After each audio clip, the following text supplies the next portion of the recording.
Coming down the stairs, I heard a lot of laughter in the living room. My daughter-in-law was showing my house to a buyer. This house could hold mummies. They laughed. When I walked in, she confronted me.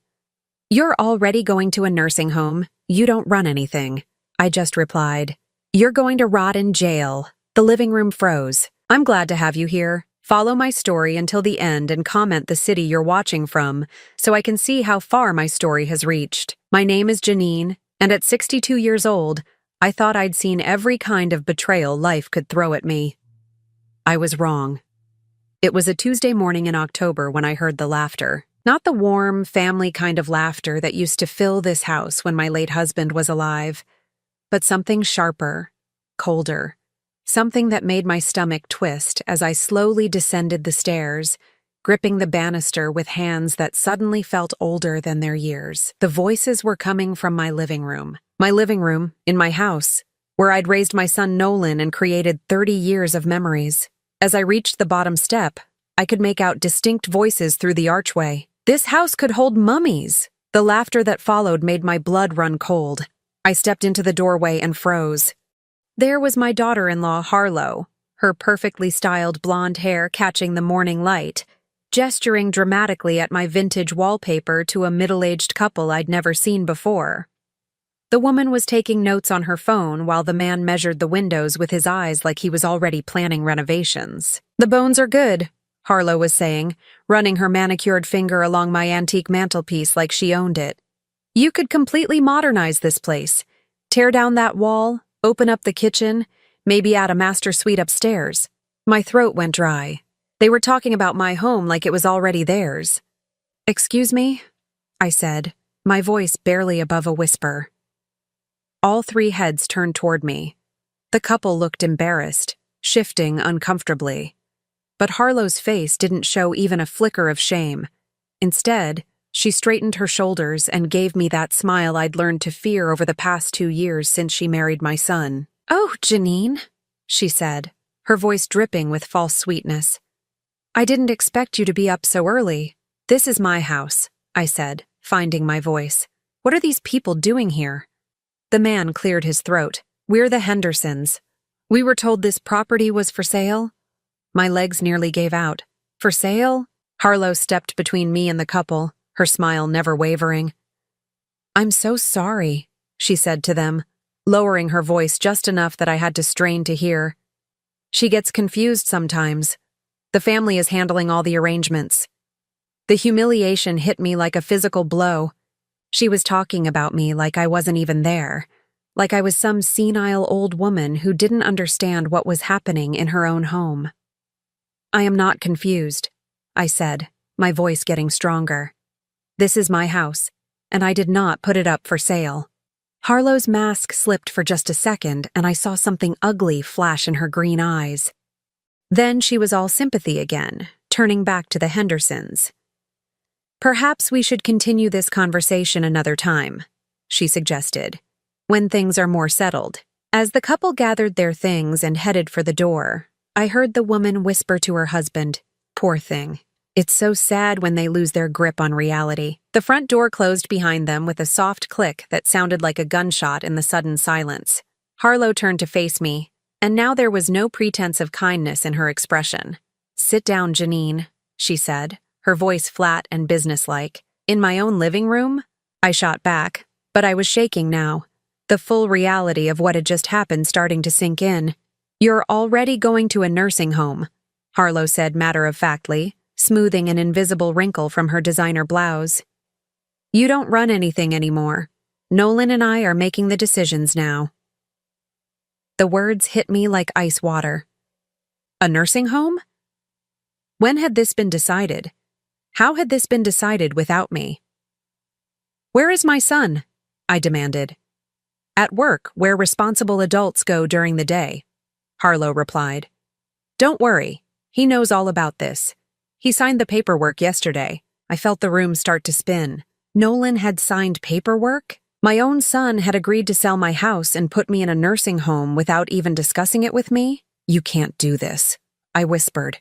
Harlow pulled out her phone and began typing, not even bothering to look at me. "Actually, we can. You see, Nolan has power of attorney now. I helped him understand that you're not capable of making these kinds of decisions anymore. Power of attorney. The words echoed in my head like a death sentence. When had my son gotten power of attorney? When had I supposedly become incompetent? The nursing home is very nice, Harlow continued conversationally, still focused on her phone. Sunset Manor. I picked it out myself. They have activities and everything. Bingo on Wednesdays. Sunset Manor. I knew that place. It was the cheapest facility in town, the one where people went to be forgotten, the one where my neighbor, Mrs. Patterson, had died last year after her family dumped her there. I'm not going anywhere, I said, surprised by the steel that had crept into my voice. For the first time since the Hendersons left, Harlow looked directly at me, really looked at me, and I saw something in her eyes that made my blood turn to ice. She wasn't just planning to get rid of me, she was enjoying it. Oh, but you are, she said softly. The papers are already signed. Your room is already reserved. The moving truck comes next week. That's when the rage hit me. Pure, white-hot fury that burned away the shock and fear and confusion. This woman, this stranger who had married my son 2 years ago, thought she could just erase me. Thought she could take my life, my home, my dignity, and package it all up with a neat little bow.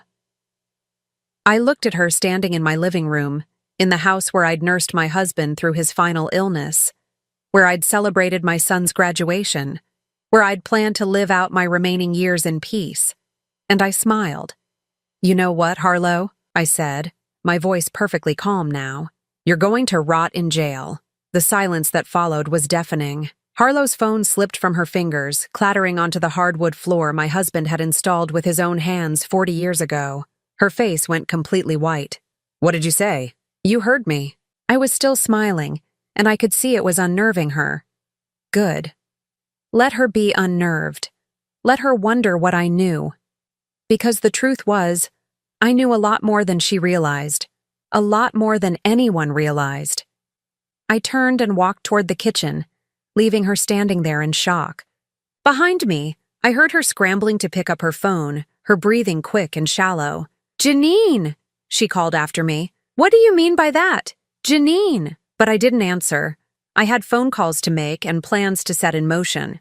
Harlow thought she was so clever, but she had made one critical mistake. She had underestimated me completely, and now she was about to learn exactly what that mistake would cost her. The sound of Harlow's heels clicking frantically on the hardwood floors followed me into the kitchen, but I didn't turn around. I needed a moment to collect myself, to process what had just happened and figure out my next move. 3 months. That's how long this had been building, and I'd been too blind to see it. It started small, like these things always do. Harlow suggesting that I looked tired, that maybe I should rest more. Nolan mentioning that he worried about me living alone in such a big house. Little comments about my forgetfulness, my confusion, my declining health. Except I wasn't forgetful. I wasn't confused, and my health was fine. Janine, we need to talk. Harlow's voice was sharp now, the fake sweetness completely gone. I poured myself a cup of coffee from the pot I'd made earlier, my hands steady despite the storm raging inside me. There's nothing to talk about, dear. You've made your intentions perfectly clear. Look, I know you're upset, but this is for your own good. She was trying to regain control, to sound reasonable. Nolan and I have been worried about you for months. I turned to face her, leaning against the counter that had been my command center for decades. Worried about what exactly? Your episodes. Harlow perched on the edge of one of my kitchen chairs, like she was afraid to fully commit to sitting down. The confusion, the forgetfulness. Last week you left the stove on all night. No, I didn't. Yes, you did. I came over that morning and found it still burning. You could have burned the house down. I stared at her, and pieces of a puzzle I hadn't even realized existed began clicking into place. You were here that morning when I wasn't home. I was at my doctor's appointment. Well, yes, and somehow you found the stove on in an empty house. I set my coffee cup down carefully. How interesting. A flush crept up Harlow's neck, but she pushed forward. And what about the bills? You forgot to pay the electric bill last month. And your phone bill. Nolan had to take care of everything. I've never missed a bill payment in 40 years. You're getting older, Janine. These things happen. But they didn't happen. Not to me. I'd always been meticulous about my bills, my schedule, my responsibilities. It was how I'd managed to keep this house running after my husband died, how I'd built a comfortable nest egg for my retirement. "Where's the paperwork?" I asked suddenly. "What paperwork?" "The power of attorney documents. I want to see what I supposedly signed." Harlow shifted uncomfortably. "Nolan has all of that at his office." "Of course he does." I moved to the kitchen window, looking out at the garden my husband and I had planted together. Everything looked the same as it had yesterday, but nothing would ever be the same again. "Tell me something, Harlow. How long have you been planning this?" "Planning what?" "Janine, you're being paranoid." I laughed, and the sound was harsh even to my own ears. "Paranoid?" "My daughter-in-law just showed my house to potential buyers without telling me, informed me I'm being shipped off to a nursing home, and claims my son signed papers giving her control over my life. And I'm paranoid?" "Not her. Us. Nolan and I are making these decisions together." "Right. Of course." I turned back to face her. "And where exactly is my loving son today, while you're handling the sale of his childhood home?" "He's at work. He has a conference call with Tokyo." That was probably true. Nolan's job at the engineering firm kept him busy, often working odd hours to accommodate international clients. It was one of the things Harlow had used against him from the beginning, making him feel guilty about not being around enough to help with me. "He feels terrible about this," Harlow continued, apparently sensing an opening. "But he knows it's necessary. You can't live alone anymore, Janine. What if something happens? What if you fall, or have a medical emergency, or leave the stove on mysteriously when I'm not even home?" Her mouth snapped shut. I'd caught her. We both knew it. But instead of backing down, something calculating flickered in her eyes. "I think you're more confused than we realized," she said slowly. "Maybe we need to move up the timeline." A chill ran down my spine. "What timeline?" "For your move to Sunset Manor. I was thinking next week, but maybe it should be sooner. Tomorrow even. I'll call them this afternoon." The casual cruelty of it took my breath away. She was talking about dismantling my entire life like she was rearranging furniture. "You can't do this," I whispered. "I can, and I will." Harlow stood up, smoothing her skirt. "Nolan trusts me to handle this situation, and that's exactly what I'm going to do." "Nolan doesn't know what you're really doing. Nolan knows exactly what I'm doing. He asked me to handle it because he couldn't bear to do it himself. He loves you too much to be objective about your condition." My condition. As if declining mental health was a foregone conclusion instead of a fiction she'd carefully constructed. "Why?" I asked. "Why are you doing this to me?" For just a moment, her mask slipped completely. The fake concern, the pretend reluctance, the manufactured sympathy, all of it vanished, leaving behind something cold and calculating. "Because I can," she said simply. And there it was, the truth underneath all the lies and manipulation. She was doing this because she could get away with it. Because she'd identified me as an obstacle to whatever life she wanted with my son, and she'd decided to remove me. "The house will sell for at least $400,000, she continued, almost conversationally. "Maybe more if we find the right buyer. That's a nice nest egg for Nolan and me to start our real life together." "Our real life? You've been married for 2 years. Our real life without his mother hovering over everything." The venom in her voice was unmistakable now. "Do you have any idea what it's like being married to a man who calls his mommy every other day? Who rushes over here every weekend to check on you? Who feels guilty every time we go on vacation because he's leaving poor Janine all alone?" So that was it. I wasn't just an inconvenience. I was competition. In Harlow's mind, I was standing between her and complete control over my son. "Nolan loves me," I said quietly. "Nolan feels obligated to you. There's a difference." She picked up her purse from the counter, checking her reflection in the chrome surface of my refrigerator. "But don't worry. Once you're settled at Sunset Manor, he'll visit sometimes. Holidays, probably. Maybe your birthday." The casual dismissal of a lifetime of love and sacrifice hit me like a slap. This woman truly believed she could erase me from my son's life as easily as she was erasing me from my home. "I'll fight this," I said. "With what? You have no money of your own anymore. It's all in joint accounts with Nolan now, remember?" No legal standing since you're mentally incompetent. No allies since everyone can see how confused you've become lately. She paused at the kitchen doorway, looking back at me with something that might have been pity if it weren't so calculating. Face facts, Janine. You've already lost. The front door slammed behind her, leaving me alone in the kitchen where I'd made countless meals for my family, where I'd comforted my son through broken hearts and celebrated his achievements. But as I stood there in the silence, surrounded by 40 years of memories, I realized something that Harlow hadn't counted on. She was absolutely right about one thing. I had been planning, but not for a nursing home. I'd been planning for her, and she had just given me everything I needed to destroy her completely. I reached for my phone, scrolling through my contacts until I found the number I needed. It rang 3 times before a familiar voice answered. "Detective Morrison?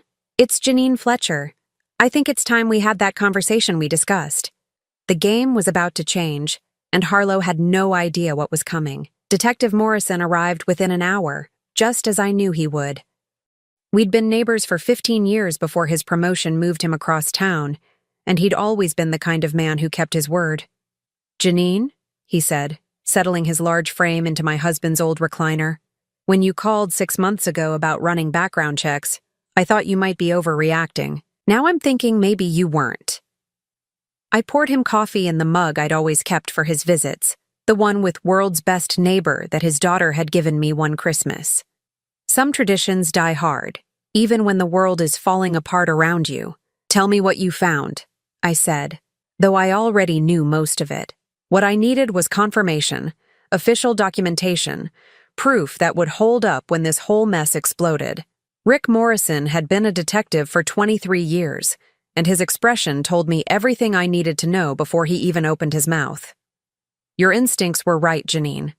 Harlow Chen, or rather the woman calling herself Harlow Chen, has a history." My hands were steady as I set down my coffee cup, but my heart was racing. 6 months ago, something about my new daughter-in-law had felt wrong. Not obviously wrong, not dramatically wrong, just off. Little things that didn't add up, stories that changed slightly each time she told them, gaps in her past that she glossed over with that bright smile. So I'd done what any protective mother would do. I'd asked questions, and when the questions didn't yield answers, I'd called in a favor. "What kind of history?" I asked, though I was bracing myself for the answer. Rick pulled out a manila folder, the kind that had become all too familiar over the past months. "She's done this before, Janine. 3 times that we can confirm, possibly more. 3 times.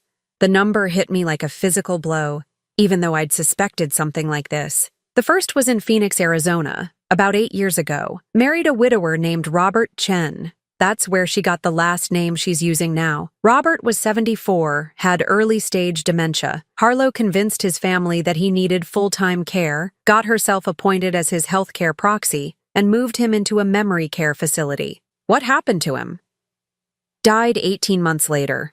Natural causes, but the timing was convenient. By then, she'd sold his house, liquidated his investments, and transferred most of his assets into accounts she controlled. The family tried to fight it, but the legal documentation was solid. She walked away with nearly $300,000. I felt sick. This wasn't just greed. This was a pattern, a calculated, practiced method of destroying lives. The second case was in Denver, Rick continued. Married a man named James Wright, 58 years old, recently divorced. He had an elderly mother living with him. Sound familiar? Within 6 months of the marriage, Harlow had convinced James that his mother was becoming a burden. The mother, Eleanor Wright, was moved to a care facility against her will, and Eleanor died 6 months later. Heart attack, brought on by stress and depression, according to the medical examiner. But here's the interesting part. Harlow had already filed paperwork to become Eleanor's guardian, claiming the woman was mentally incompetent. The parallels to my own situation were chilling. Every detail matched what Harlow was trying to do to me, down to the claims of mental incompetence and the rush to move me out of my home. What about the third case? Rick's expression grew even grimmer. Portland, Oregon. This one's different because we have a living witness. Harlow married David Kim, 43 years old, software engineer. His grandmother lived with them, 91 years old, sharp as a tack despite her age. Let me guess. Suddenly, grandmother became a problem. Exactly. But this time, the family fought back. David's sister got suspicious when Harlow started talking about nursing homes and memory care. She hired a private investigator, discovered Harlow's real history, and confronted her. What happened? Harlow disappeared in the middle of the night, cleaned out the joint bank accounts, took everything of value that wasn't nailed down, and vanished. David never saw her again, but she'd already done significant financial damage. The family lost about $50,000, plus legal fees trying to track her down. I sat back in my chair, processing the magnitude of what Rick was telling me. This wasn't just about me. Harlow was a predator who specialized in targeting families with elderly members, exploiting love and guilt and family loyalty to get what she wanted. There's more, Rick said quietly. More? We think she's been using different names, different identities. The woman your son married is Harlow Chen? Her real name appears to be Helen Crawford, born in Michigan, 34 years old. She has a juvenile record, sealed, but I have a contact who was able to give me some details off the record, 34. Harlow had told Nolan she was 29, just another lie in what was apparently a lifetime of deception. What kind of juvenile record? Elder abuse. When she was 17, she was caught stealing from the nursing home where she worked part-time. Not just money. She was taking medications, jewelry, anything valuable she could get her hands on. The charges were dropped when she agreed to counseling and community service, but the pattern was already there. I thought about all the times Harlow had visited me over the past 2 years, how she'd wandered through my house, commenting on my antiques, my jewelry, my late husband's watch collection. I'd thought she was just making conversation, showing interest in family history. Now I realized she'd been cataloging assets. Rick, there's something else you need to know, I said. She's already started the process. She showed my house to buyers this morning. She claims Nolan signed power of attorney papers, and that I'm going to Sunset Manor next week. His face darkened. Have you seen these papers? No. She says Nolan has them at his office. Janine, listen to me very carefully. If those papers exist, and if they're legitimate, you need to act fast. Once you're moved to a care facility, especially one like Sunset Manor, it becomes much harder to fight these things. The system is designed to protect vulnerable elderly people, but it can also be used against them. What do you mean? If Harlow has convinced medical professionals that you're mentally incompetent, if she has documentation of concerning behaviors or incidents, a judge might uphold the guardianship even if you object. Your objections could be seen as further evidence of your declining mental state. The trap was even more sophisticated than I'd realized. Every staged incident, every manufactured emergency, every carefully documented episode had been building toward this moment when my own words would be used as evidence against me. But we have her history now, I said. Surely that changes things. It helps, but it's not enough.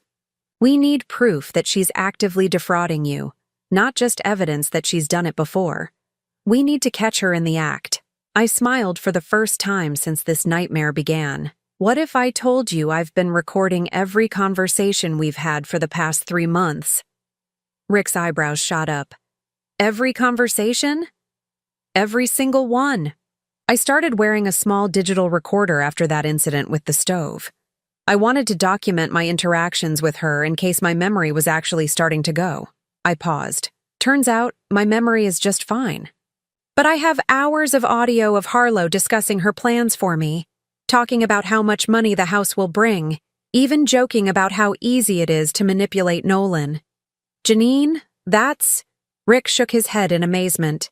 That's exactly what we need. But there's something else we should discuss. Something bigger. Bigger how? I did some checking on Sunset Manor, the facility where she wants to place you. They've had an unusually high number of deaths in the past 2 years. Natural causes, all of them. But the pattern is concerning. Most of the residents who died had their assets transferred to family members shortly before their deaths. A chill ran down my spine. You think she's working with someone there? I think Harlow Chen, or Helen Crawford, or whatever her real name is, has connections we haven't uncovered yet. And I think you stumbling onto this might have prevented something much worse than just losing your house.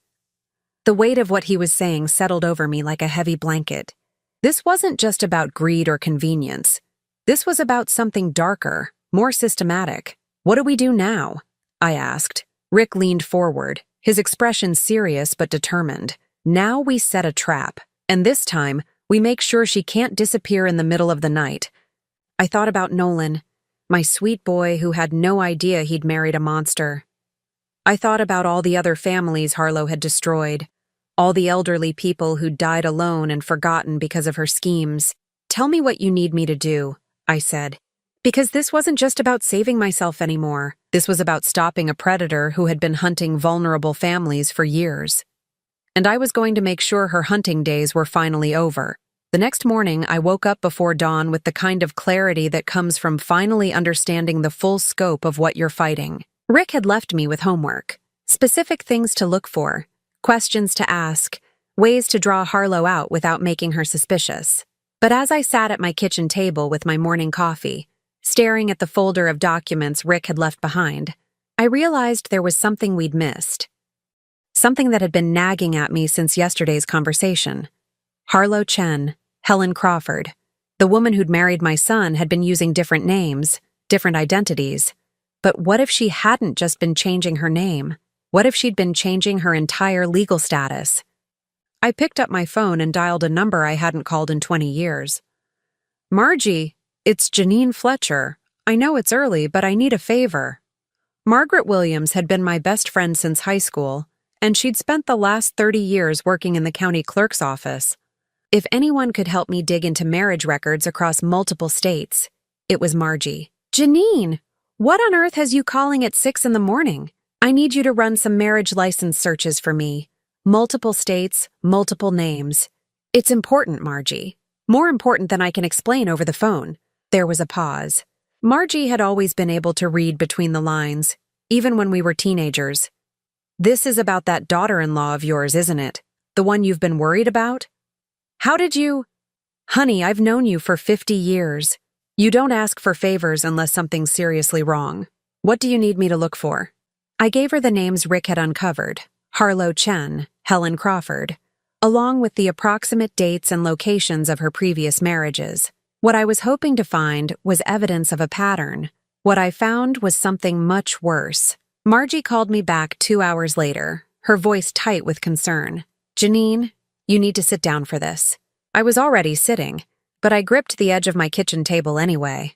What did you find? Your daughter-in-law is still married, not to Nolan, to at least 2 other men, maybe more. The room seemed to tilt around me. What do you mean still married? I mean, she never divorced David Kim in Portland, or James Wright in Denver. According to the records I can access, she's legally married to 3 different men in 3 different states. Bigamy. The word hit me like a thunderbolt.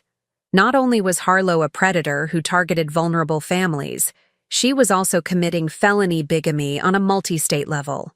Margie, are you absolutely certain about this? I triple-checked everything.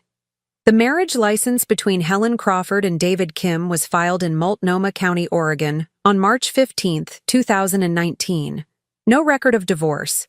The marriage between Harlow Chen and James Wright was recorded in Denver County, Colorado, on September 2, 2020. Also no record of divorce. And her marriage to my son? December 10, 2022, right here in our county, which means she was already married to 2 other men when she walked down the aisle with Nolan. I felt like I couldn't breathe. My son's marriage was invalid. Everything Harlow had claimed about being his wife, about having legal authority to make decisions, all of it was built on a foundation of lies. There's more, Margie continued. I found another marriage record, this one going back further.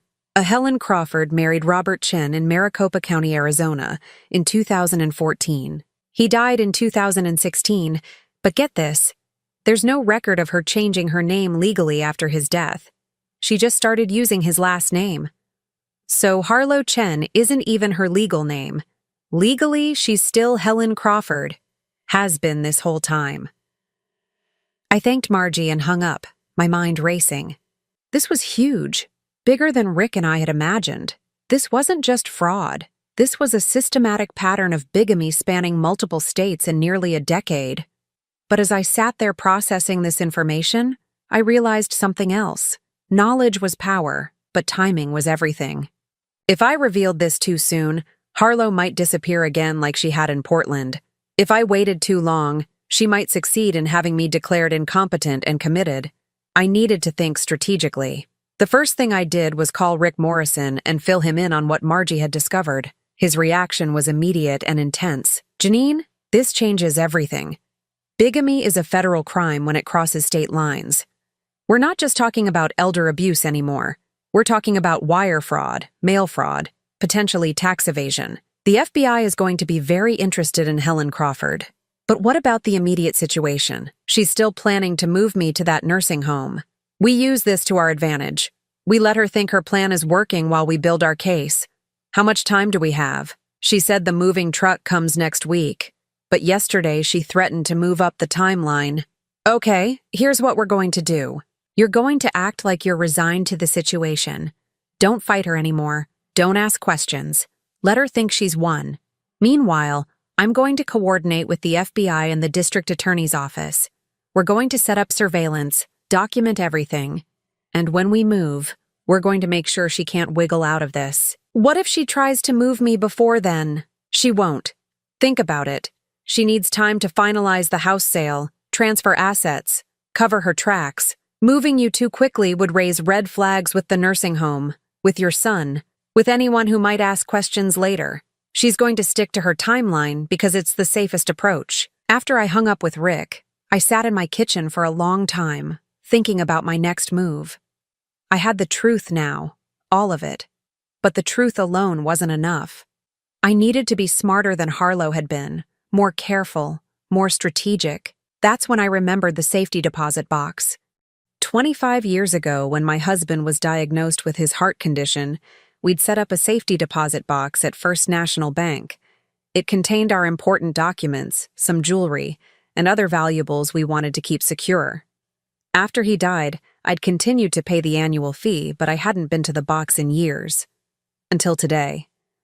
I drove to the bank, my hands steady on the wheel despite the magnitude of what I was planning. The safety deposit box was exactly as I'd left it, filled with documents and mementos from a lifetime of careful planning. But today, I was adding something new. I pulled out a small digital recorder, the same one I'd been using to document my conversations with Harlow, and set it carefully inside the box. Along with it, I placed copies of all the evidence Rick had gathered, Margie's marriage record searches, and a detailed letter explaining everything I'd discovered about Helen Crawford's criminal history. If something happened to me, if Harlow's plan succeeded and I ended up in Sunset Manor unable to defend myself, this evidence would still exist. Rick knew about the safety deposit box now, and he had explicit instructions to access it if I became incapacitated. But I wasn't planning to become incapacitated. I was planning something much different. As I drove home, I called Nolan's office. His secretary put me through immediately. "Mom, is everything okay? Harlow said you've been having some difficulties lately." The concern in my son's voice broke my heart. He had no idea that the woman he'd married was a predator, that their entire relationship was built on lies, that she'd been planning to destroy our family from the moment she walked into our lives. "I'm fine, sweetheart. I was just calling to see if you'd like to come to dinner on Sunday. It's been too long since we had a real conversation." "That sounds great, Mom. I'll check with Harlow about our schedule." "Actually," I said carefully, "I was hoping it could just be the two of us. Like when you were growing up. We could make that pot roast you always loved." There was a pause. "Mom, Harlow and I are married now. We do things together." "Of course. I just thought it might be nice to have some one-on-one time with my son. But if Harlow wants to come, she's welcome. Let me talk to her and get back to you." After I hung up, I realized I was smiling for the first time in days, because I knew exactly what Harlow's response would be. She wouldn't want Nolan having private conversations with me. Not now, when she was so close to achieving her goal. She'd find a way to be there, to monitor every word, to make sure I didn't say anything that might undermine her carefully constructed narrative, which was exactly what I was counting on, because Sunday dinner was going to be very interesting indeed. I was going to give Harlow exactly what she wanted, the appearance of a confused, defeated old woman who was ready to accept her fate. Right up until the moment I destroyed her completely, the trap was set. All I had to do now was wait for her to walk into it. Sunday dinner arrived with all the anticipation of a storm about to break. I'd spent 3 days preparing, not just the pot roast and mashed potatoes that Nolan loved, but the careful orchestration of what would be the most important conversation of my life. They arrived at 5 o'clock sharp, Harlow's hand possessively wrapped around my son's arm as if she were afraid he might escape. She was dressed casually but expensively, her blonde hair perfectly styled even for a family dinner, the picture of domestic perfection. "Something smells wonderful, Mom," Nolan said, giving me a hug that felt different somehow. More careful, more distant. I could see Harlow's influence in the way he held himself, the slight hesitation before he embraced me. "Just your old favorite," I replied, forcing warmth into my voice. "Why don't you two sit down while I finish up in the kitchen?" As I bustled around preparing the final touches, I could hear them talking quietly in the dining room. Harlow's voice was too low for me to make out words, but her tone was soothing, reassuring, no doubt reinforcing whatever story she'd been telling him about my declining mental state. When I carried the roast to the table, Nolan jumped up to help me, his engineer's instincts kicking in. "Mom, you should have called. This looks heavy. I've been carrying roast to this table for 40 years, sweetheart. I think I can manage one more." But I let him help anyway, noting how Harlow watched our interaction with sharp eyes. She was cataloging everything, looking for signs of the confusion and frailty she'd been claiming I exhibited. The first part of dinner passed normally. We talked about Nolan's work, a project he was excited about involving bridge construction in South America. I asked questions, remembered details from previous conversations, demonstrated the sharp memory that Harlow had supposedly witnessed deteriorating. I could see her growing uncomfortable with how lucid I appeared, how engaged I was with the conversation. This wasn't the confused, declining woman she'd been describing to my son. "Mom," Nolan said as I served dessert, his favorite apple pie. "Harlow and I wanted to talk to you about some changes we think would be good for you." Here it was, the moment I'd been preparing for. "What kind of changes, dear?" Harlow leaned forward, her expression carefully composed into what she probably thought looked like loving concern. "We've been worried about you living alone in this big house, Janine. Nolan barely sleeps at night thinking about what could happen if you fell or had some kind of emergency." I turned to my son, letting just a hint of confusion creep into my voice. "You're worried about me." "Of course I am, Mom. You're 72 years old." 62, I corrected automatically. "Right, 62, and this house is getting to be too much for you to maintain. Plus, there have been some incidents lately that have us concerned." "Incidents?" Harlow's carefully manufactured evidence of my declining competence. "What incidents?" I asked, though I knew exactly what he was referring to. Harlow pulled out her phone, scrolling through what appeared to be notes. "Well, there was the stove incident last week. I came by and found it still burning from the night before." "I don't remember that," I said, which was true, because it had never happened. "And the bills," Nolan added. "You forgot to pay your electric and phone bills last month. I had to take care of them for you." Also untrue. My bills were automatically debited from my account and had been for years, but I could see how easily she'd convinced him otherwise. "The thing is, Mom," Nolan continued, his voice gentle but firm, "Harlow found a really nice place where you'd have people around all the time, activities, medical care if you need it. It's called Sunset Manor." "A nursing home?" I let my voice quaver just slightly. "An assisted living facility," Harlow corrected quickly. "Very nice, very comfortable. You'd have your own room, meals provided, housekeeping. No more worrying about maintenance or bills or any of that stressful stuff. But this is my home," I said, looking around the dining room where we'd celebrated so many milestones. "Your father and I bought this house when you were just a baby, Nolan. All our memories are here. I know, Mom, and we're not talking about getting rid of anything important. We'll keep all the family photos, the special pieces, but the house itself, it's just too much. We've already had it appraised, Harlow added. It should sell for around $400,000, maybe more. That money can go into an account for your care. Make sure you're comfortable for the rest of your life. An account she would control, no doubt, just like she'd done with her previous victims. Have you found buyers already? I asked innocently. Harlow and Nolan exchanged a look. Actually, Harlow said, we've had some interest. There's a couple who looked at it earlier this week.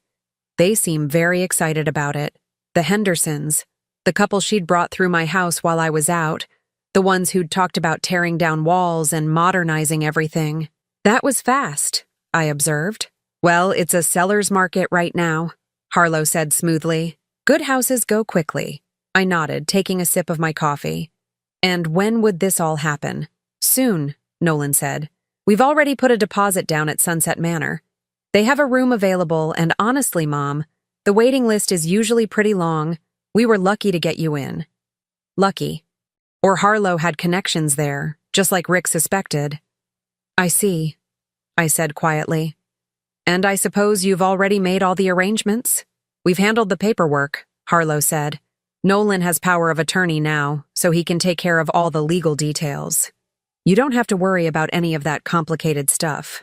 Power of attorney, the documents I'd never signed, the authority I'd never granted. Could I see these papers?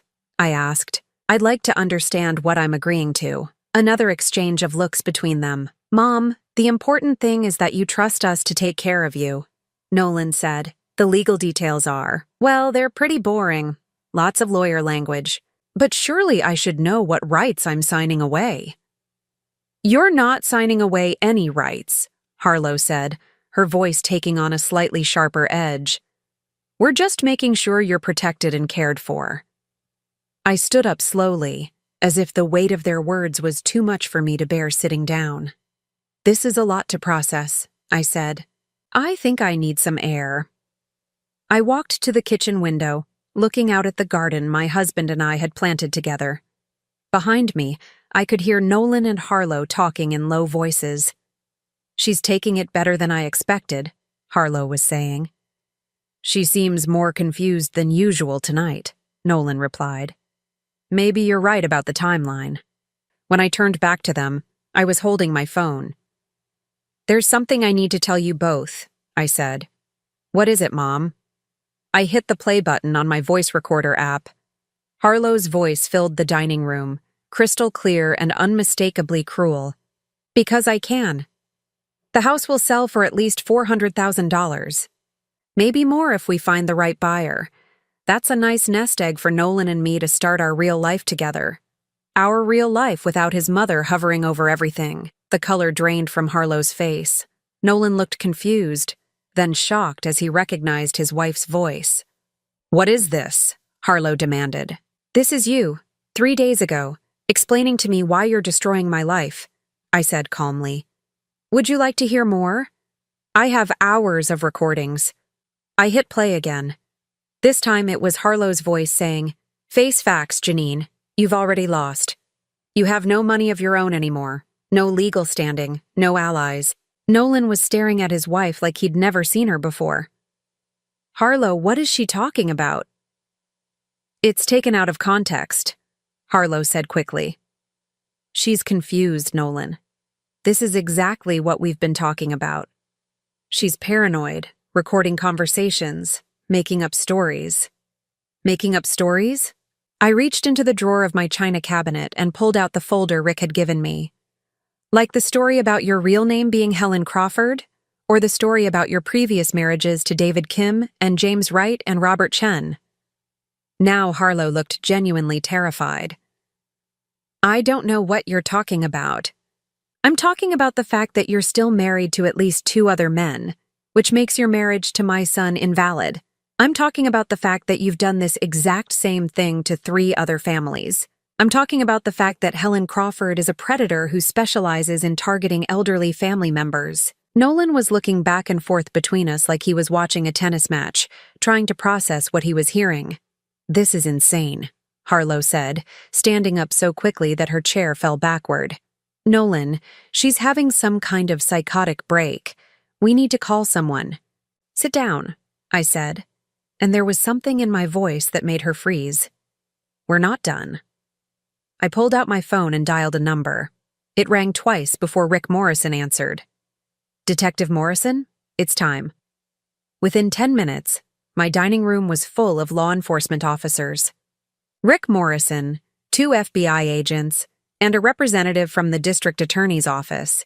They'd been waiting for my call, positioned nearby in case Harlow tried to run. "Helen Crawford," one of the FBI agents said, "you're under arrest for bigamy, wire fraud, mail fraud, and conspiracy to commit elder abuse." As they read her rights, Harlow looked at me with pure hatred. "You think you've won," she hissed, "but you've just destroyed your relationship with your son forever." I looked at Nolan, who was sitting in stunned silence as his world collapsed around him. "Maybe," I said, "but at least he'll be alive to hate me." Which is more than I can say for Robert Chen, James Wright, and Eleanor Wright. As they led Harlow away in handcuffs, she was still screaming about how this was all a misunderstanding, how I was a confused old woman who didn't know what she was talking about. But the evidence spoke for itself. And for the first time in months, my home was truly mine again. The silence after the FBI agents left was deafening. Nolan sat at my dining room table, staring at the spot where his wife had been sitting just 20 minutes earlier, his face a mask of shock and disbelief. "She's been lying to me for 2 years, he said finally, his voice barely above a whisper. "I know, sweetheart." I sat down beside him, resisting the urge to reach out and comfort him the way I had when he was a child. This was different. This was a grown man confronting the fact that his entire marriage had been built on deception. "The power of attorney papers," he said suddenly, looking up at me with haunted eyes. "I never signed any power of attorney papers, Mom. She kept saying we needed to get them done, but every time we made an appointment with a lawyer, something would come up. She'd reschedule or say we should wait until after her next doctor's appointment or she'd manufacture some crisis that required your immediate attention." I finished for him. He nodded slowly. "The stove incident. When she called me at work, hysterical, saying she'd found the house filled with gas and you were nowhere to be found. I rushed over here, but you were just at your book club meeting, which I told her about 3 days earlier," I said. "She knew exactly where I was." "And the bills. She showed me notices from the electric company, said you were getting confused about payments. I offered to set up automatic payments for you, but she said it would be better if I just handled everything myself." The pieces were falling into place for him now, the carefully constructed web of lies that Harlow had spun around both of us. I could see the anger building behind his eyes, replacing the shock. "How long have you known?" he asked. "I started suspecting something 6 months ago. Nothing dramatic, just little things that didn't add up."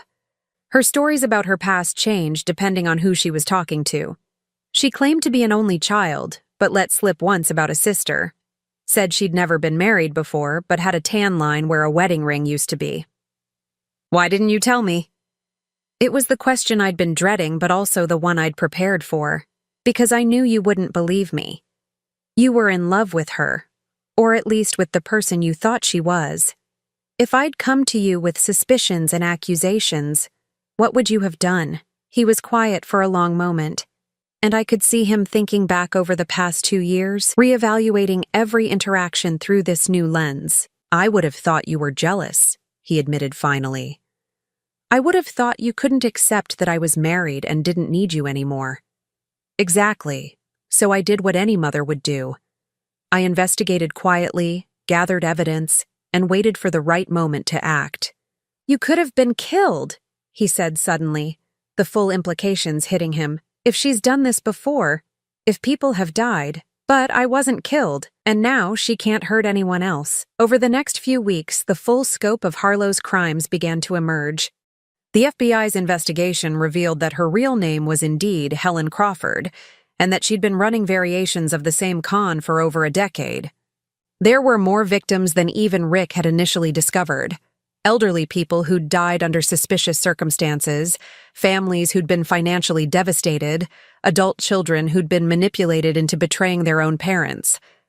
Sunset Manor, the facility where Harlow had planned to place me, was shut down pending investigation.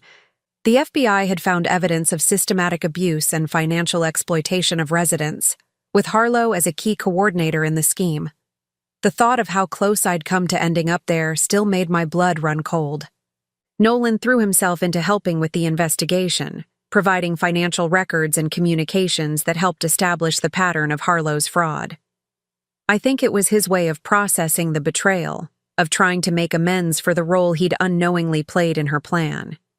I transferred $15,000 to her personal account last month, he told me one evening as we sat in my living room going through bank statements. She said it was for a down payment on a vacation home she wanted to surprise me with. That money probably went to pay off debts from her previous scams, I said gently. None of this is your fault, Nolan. She's a professional manipulator. This is what she does. But I could see the guilt eating at him. The knowledge that he'd been prepared to commit his own mother to a facility where she might have died alone and forgotten. 3 months after Harlow's arrest, we were both called to testify at her trial. The courtroom was packed with victims and their families, people who'd traveled from across the country to see justice served.